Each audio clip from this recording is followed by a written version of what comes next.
news conference. Thank you very much.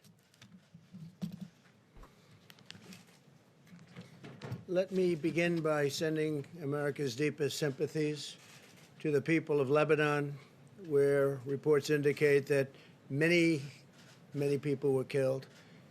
Hundreds more were very badly wounded in a large explosion in Beirut. Our prayers go out to all the victims and their families. The United States stands ready to assist Lebanon. We have a very good relationship with the people of Lebanon, and we will be there to help. It looks like a terrible attack. I also want to provide the latest on Tropical Storm Isaias. Approximately 600,000 are without power along the East Coast, and utility companies are working around the clock to restore service as quickly as possible. I spoke to Governor Cooper, I spoke to Governor DeSantis, and I spoke to all of the people at FEMA, and they're working very hard. Coastal areas in the storm's path can expect to see the storm surge and rip currents, while inland areas could see flooding and very high winds. FEMA is responding to states that have requested the assistance. We have a list of those states. We can give them to you in a little while, and my administration is monitoring the situation very closely. We have the military on guard, but we have FEMA is there in all cases. Corps of Engineers is ready if needed. The Army Corps of Engineers, very talented people. I urge everyone in the storm's path to remain alert and to follow the guidance of your state and local authorities. I now want to update you on the path forward having to do with the China virus. Before I do that, I want to give you some numbers, which are rather spectacular, that just came out. The manufacturing index of the Institute for Supply Management, that's ISM, most of you know it by ISM, increased for the third month in a row, rising nearly 2 points in July to 54.2. That was fantastic. The highest reading since March of 2019. This is remarkable considering the survey was conducted throughout July and showed significant improvement despite the Southwest, in particular, virus hotspots. The ISM measures, and it's a very strong measure, of new orders rose 5 points in July to 61.5, and its highest reading that would be since September of 2018. That's a big number. Since the April low, new orders are up over 34 points, which is the largest increase in the history of the ISM, dating back all the way to 1948. So 34 points, that's the largest since 1948. Similarly, the ISM's measure of production is up 35 points from its April low to a reading of 62.1, which is the largest three-month gain in over 70 years. That's some number.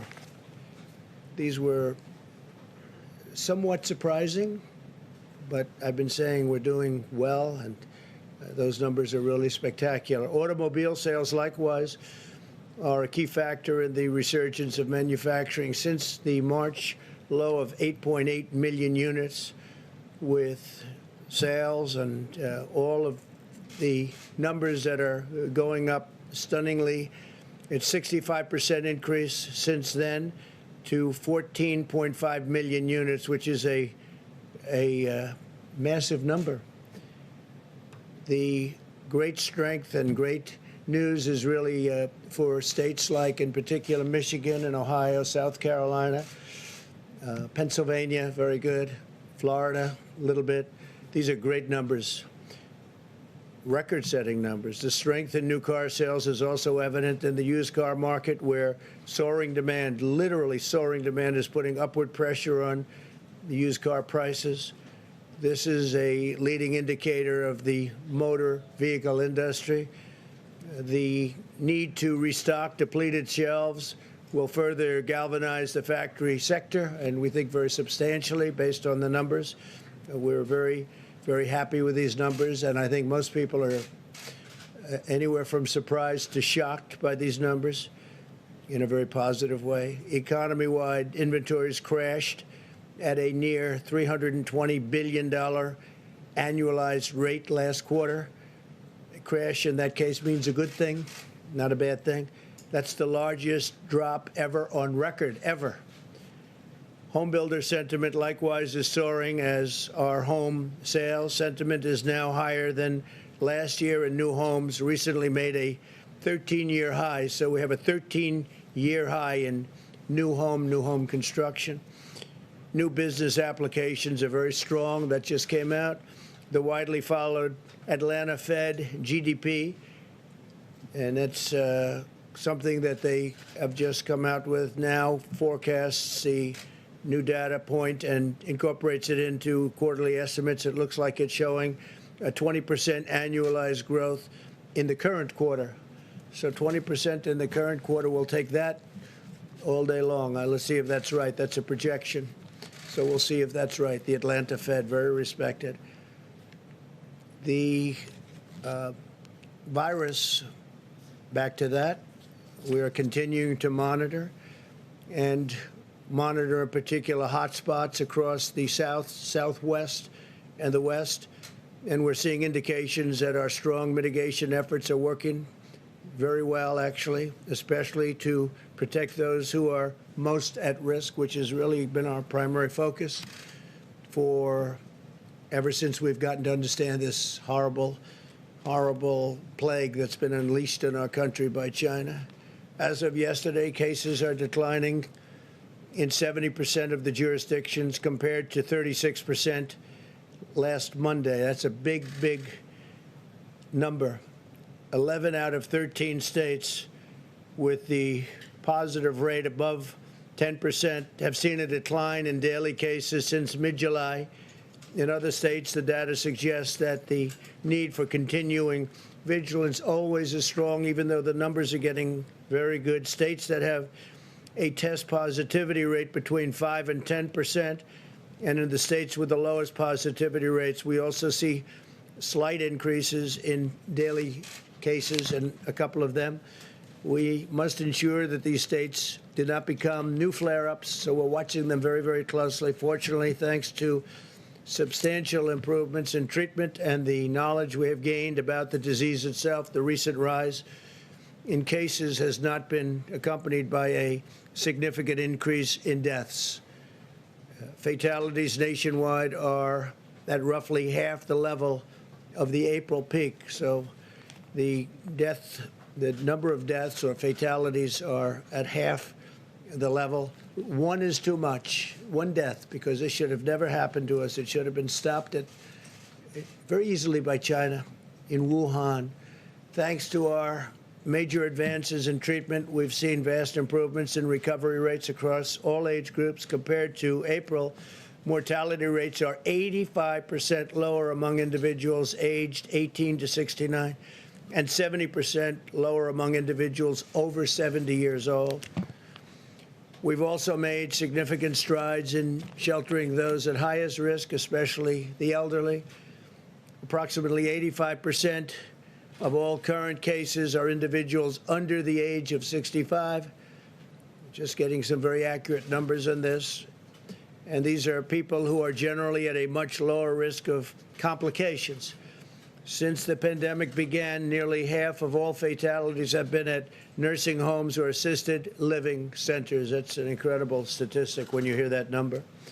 This data underscores that the best path forward is an aggressive strategy focused on protecting Americans at highest risk. As we race toward the development of a vaccine, we must continue to take extraordinary precautions to shield the elderly, and we're doing that. We're doing that at a level that we've never even dreamt possible, both with testing and with common sense. And those with underlying conditions, especially the elderly with the underlying, whether it's heart or diabetes, they seem to be the two most predominant conditions that cause tremendous problems, while allowing those at lowest risk to carefully return to work and to school. Where embers flare up, we must engage immediately, and that's what we're doing. This is the science-based approach, and that's good with us, working very hard on that. An extended lockdown would fail to target resources at the highest risk populations while inflicting massive economic pain, long-lasting damage on society and public health as a whole. So there won't be lockdowns, but we watch specific areas. We're very careful, and we're putting out embers. We're putting out flames. When you look at what's happening with Miami, and the numbers are going down, but Florida is going down very significantly. Texas and California are going down rather significantly. On telemedicine, as we discussed the last time, and as I said numerous times during this day, it's an incredible thing that's happening. A central part of our effort to protect the elderly is to greatly expand access to telehealth so seniors can be treated from the safety of their homes. And that's what's happening. The number of Medicare beneficiaries using telehealth increased from roughly 14,000 a week to nearly 1.7 million. So from 14,000 to 1.7 million per week in total. 10 million Medicare beneficiaries have accessed telehealth services since the pandemic began. That's a tremendous thing that's happened with telehealth. As we shelter those at high risk, we are also pouring every resource at our disposal into the development of therapies and vaccines.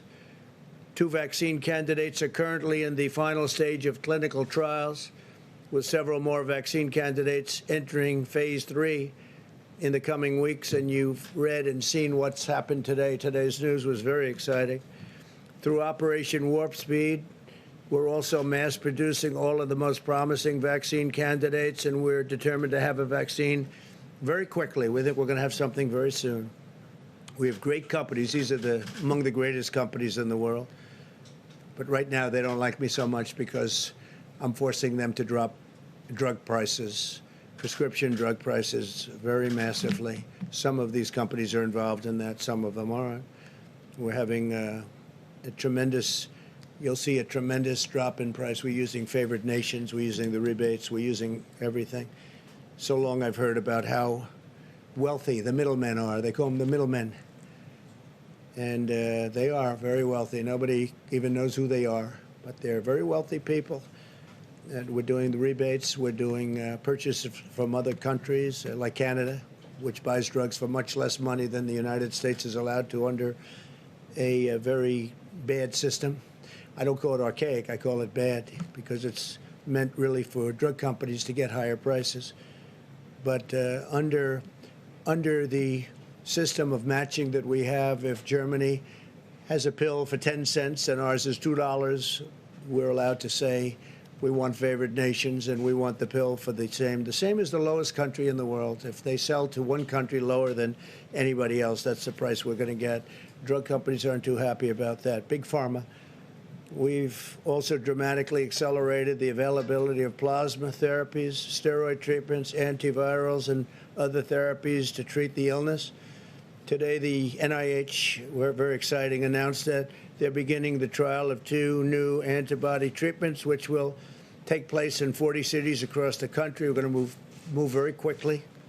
Results look very good already, incredible results. More than 230 clinical trials for potential treatments are underway, and we've secured 500,000 courses of treatment for remdesivir. We're really doing a job with it, and it's helping a lot of people. That's why you see the fatalities and mortality numbers looking very good, relatively speaking, that is. But that's for American hospitals through the month of September. So we have remdesivir at a very high level for hospitals through the month of September. That's big news. The United States also has far and away the most robust testing capacity in the world. Testing has been incredible, what we've been able to do. Nobody's even close.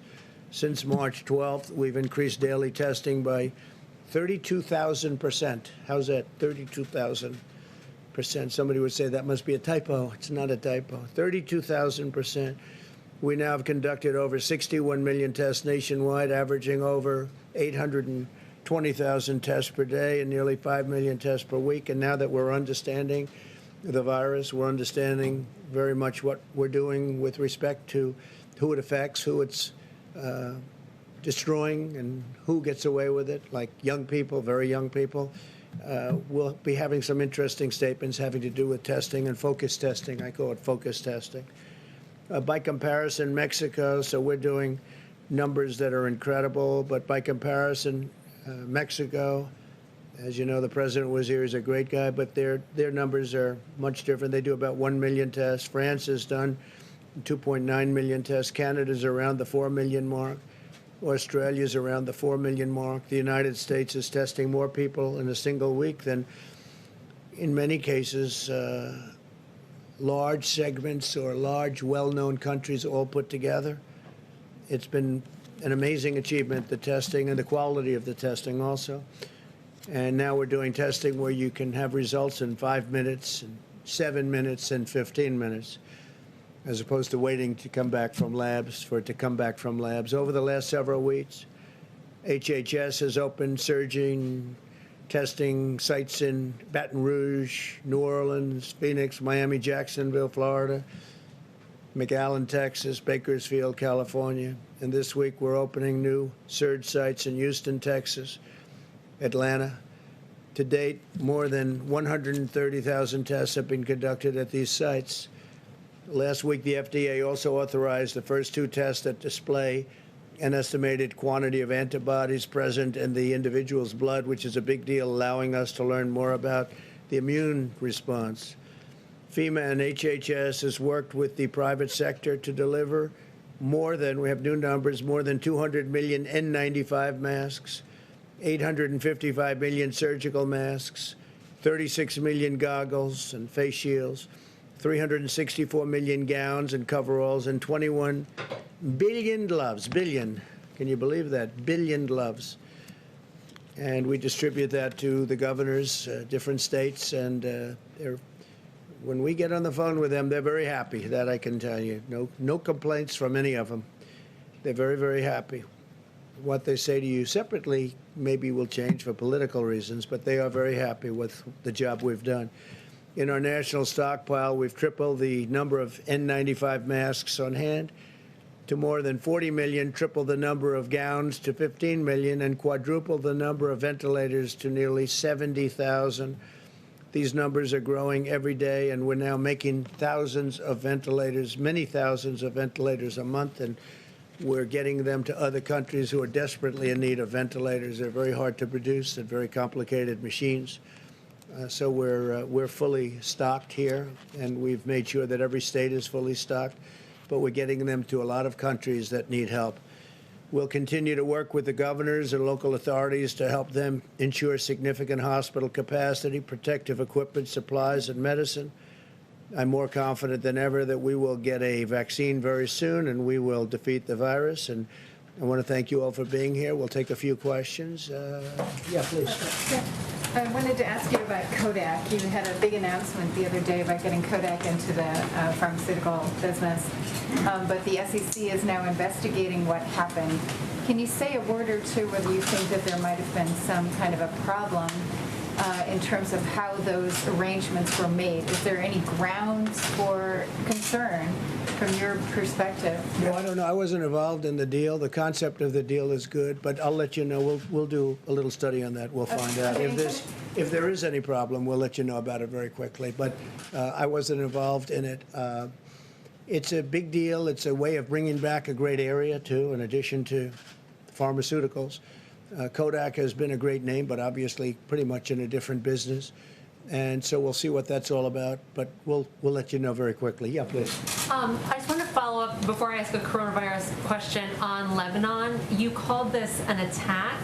Are you confident that this was an attack and not an accident? Well, it would seem like it based on the explosion. I've met with some of our great generals, and they just seemed to feel that it was. This was not some kind of a manufacturing explosion type of event. This was seems to be, according to them, they would know better than I would, but they seem to think it was a attack. It was a bomb of some kind, yes. Interesting. And on coronavirus, you've talked a lot about, when you talk about the mortality rate, the deaths as a proportion of cases, which I understand that is significant when you look at how deadly the virus is or how good a country does at keeping people alive who get infected. But when you're talking about the scope of this virus, when you look at the percentage of the population that's died, there's only 3 countries that have more deaths than the U.S.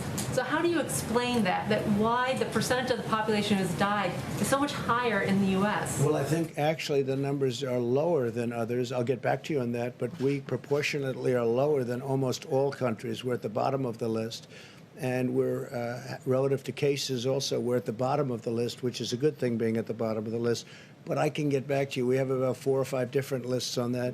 And we're generally speaking at the very bottom of the list. So I'll get back to you. When I look at the Johns Hopkins, Coronavirus Resource Center on their website, it says the most affected countries, when you look at deaths per 100,000 people, the population, so how many people the population have died, you have the UK, Peru, Chile, and then the US. Canada has 8,000, 9,000 deaths. Obviously, they're smaller than us, but that's only 6% of the population. That's 6% of our total cases. So why are the deaths so much higher in the U.S.? Well, a lot of our numbers were based on New York had a very tough time, as you know, New York, New Jersey, that area. And when you take them out, just as an example, take a look at Florida relative to New York. That's not to say anything wrong with New York. It was just a very tough place. People are close together. It's crowded. It's not easy. But when you take that out, our numbers are among the lowest. And even with it in, I will get back to you, but we have among the lowest numbers. They've done a fantastic job on it. Yeah, please. Go ahead. Yes, Mr. President. I would like to ask a question about the election, but one thing on unemployment first. Are you considering taking executive action to extend or rather reinstate the unemployment benefits that expired last week if Congress can't get a deal by the end of the week? Yes. And as a general point, what rate then would you want in there? A percentage or flat rate? We are looking at it. We're also looking at various other things that I'm allowed to do under the system, and such as the payroll tax suspension. And so we're allowed to do things. We're talking with the Democrats. They seem to be much more interested in solving the problems of some of the Democrat-run states and cities that have suffered greatly through bad management. I mean, really bad management. So that seems to be where they're looking for $1 trillion to help out with cities that are run by Democrats, in some case radical left Democrats, that have not done a good job. I appreciate today the Wall Street Journal said very good things, that we did a great job in Portland by having our people go in, Homeland Security, Chad Wolf and the folks. We went into Portland, and we've done a great job, and they had that in an editorial that we really won that situation. But we want the whole, we did save the courthouse. The courthouse was going to be burned down or knocked down. It was in tremendous danger. We went in, we took care of it, and we appreciated what the Wall Street Journal said. As far as the various things that I may or may not sign, I may not have to sign. I mean, progress is being made, as you know very well, on the Hill. We'll see what happens. But I have the right, including the payroll tax suspension. We may do some things. We want to take care of the eviction problem. People are being evicted very unfairly. It's not their fault. It's China's fault. It's not their fault.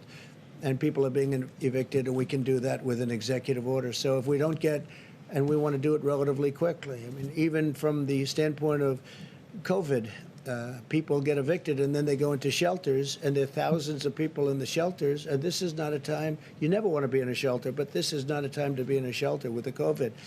They catch it, they get it, and it's no good. So I may have to do something on evictions, too, because the Democrats amazingly don't want to do it. We offered them short-term deals, and we offered them lots of alternatives, but so far, the only thing they really want to do is bail out states that have been poorly managed by Democrats. Okay. And if I could on the election, sir, can I? President Trump, on the sale of TikTok, you're basically arguing that the U.S. government is going to collect a cut from a transaction, including 2 companies, in which it doesn't hold a stake in. That's unprecedented. That's never happened in U.S. history before, and the administration has offered very little explanation about how that's going to work. Can you back your statement up and provide specifics about how Did you say that's impressive? Did you actually use that term? I said it's unprecedented. Oh, well, it's almost the same thing. Not quite. I like it. I like impressive. I like impressive. Not quite. Close. So TikTok. TikTok is very successful. It does tremendous business in the United States. People are riveted by it. I mean, I have many friends, when they saw that announcement, they're calling. I think their kids love it. They don't, because they don't get to see their kids anymore. But they are. It's an amazing thing, whatever it may be. And I told Microsoft, and frankly others, if they want to do it, if they make a deal for TikTok, whether it's the 30% in the United States or the whole company, I say it's okay, but if you do that, we're really making it possible because we're letting you operate here. So the United States Treasury would have to benefit also, not just the sellers. And I said, inform. Very simple. I mean, we have all the cards because without us, you can't come into the United States. It's like if you're a landlord and you have a tenant, the tenant's business needs a rent. It needs a lease. And so what I said to them is whatever the price is, a very big proportion of that price would have to go to the Treasury of the United States. And they understood that. And actually, they agreed with me. I mean, I think they agreed with me very much. Yeah, please, anybody. Thank you, sir. So that deal may or may not happen. We've given them till September 15th or so. And we'll see if we can have it and if they can be great security, meaning the obvious security. Microsoft would be a company that would be good in that respect, or approved in that respect at many levels, including working with the Department of Defense. And, you know, they have very high-level approvals. So it would be good, but there are other companies also. Yes, please. Thank you, sir. Have you or anyone in the administration reached out to other companies aside from Microsoft to see if they're interested? No, we've had other companies call us. Microsoft called me directly, and we've had other companies call. I don't know where they are. It sounds like Microsoft is along the way of doing something. I don't blame them. It'd be, you know, it's a great company. It's really a great company. But we cannot take the security risks of any of those companies, including Huawei, which, as you know, we put a halt to. But we can't take the security risk. I think our attitude on China has changed greatly since the China virus hit us. I think it changed greatly. It hit the world, and it shouldn't have. They should have been able to stop it. So we feel differently. I just don't know. When you lose so many thousands of people, and you know, ultimately it'll be millions of people around the world. It's a terrible thing that happened to the United States and Europe and the entire world. Really a terrible thing. Yes, please. Mr. President, I have two quick questions, one on the virus and one on policing. On the virus, you said recently that there can be too much testing. Can you explain what the downside would be from testing too many Americans for the virus and why you haven't provided a date by which all Americans might have the same kind of testing that we have here at the White House? Well, we do more testing than anybody in the world, as I explained, and I don't mean just a little bit. If you look at India, they're at about 11 million, and we're at 61 million. And there comes a point when you want to focus your testing in a different way. And we'll be announcing something. What we've done is incredible with the testing. Not only the testing, not only the number of tests, but also, very importantly, the quality of the test and the machinery itself to do the testing. Nobody thought it would be possible to get a 5-minute and a 15-minute result. That's a very accurate result, and we do with Abbott. Abbott Laboratories has done a great job. Many of these companies have done an incredible job. So we're looking at that very strongly, and we're looking at doing something that if we do it, look, right now what the testing is doing is helpful, but we're spending massive amounts of money, and we want to have it. We want to have it channeled very accurately. We want to be able to help the most people we can. But we are testing at a level that no country in the world, and I've spoken to the leaders of the world, and they'll ask me about it. No country in the world thought it would be. It's even believable that we're able to test so much. 61 million versus, you know, most countries don't even test. You know when they test? When somebody's feeling badly. If somebody's feeling badly, they're symptomatic, that's when they test. And that's a big difference. With us, we go around and looking because if we find spots, we find hot spots. One problem is, from the standpoint of the media, we end up with far more cases than we would normally show. So it's, you know, as I called it the other day, and a statement, I said it's called media gold. You know, for the media, it's gold. But the truth is, we've done an incredible job in testing. Nobody in the world has done the job. Other leaders have told me the same thing. They can't believe we were able to do it. And we will continue. But we want to really be able to test very specifically the people that are in most danger, most in need. Please, Please. Thank you, Mr. President. I wanted to ask you first about what you tweeted out earlier today in regards to Florida. and your comfortableness as it relates to mail-in ballots for Florida. Okay, I'm glad you're asking. Why does that apply to Florida and it doesn't apply to mail-in balloting across the country? So Florida's got a great Republican governor, and it had a great Republican governor. It's got Ron DeSantis, Rick Scott, two great governors. And over a long period of time, they've been able to get the absentee ballots done extremely professionally. Florida is different from other states. I mean, in Nevada, where you have a governor, he said, let's just send out millions of ballots, and the post office cannot be prepared. I haven't spoken to the post office about it, but I don't know how they could possibly be prepared. Florida has been working on this for years, and they have a very good system of mail-in, and that would be absentee or even beyond absentee. So in the case of Florida, there aren't too many people that would qualify. They're so well-run. Florida's a very well-run state, low taxes, low everything.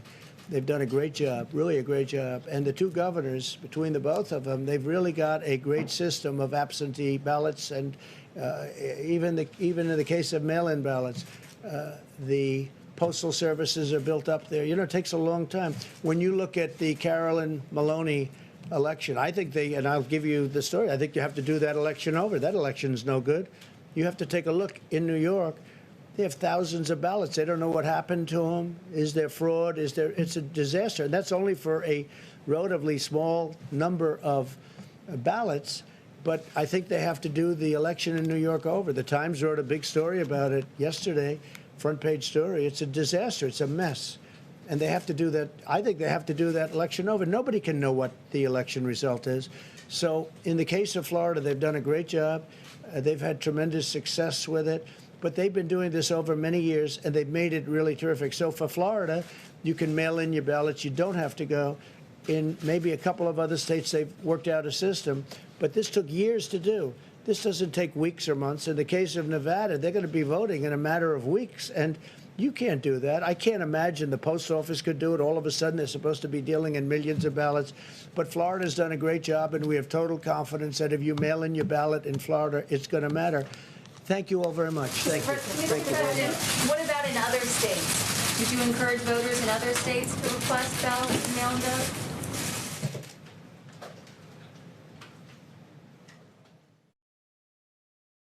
We will make America great again.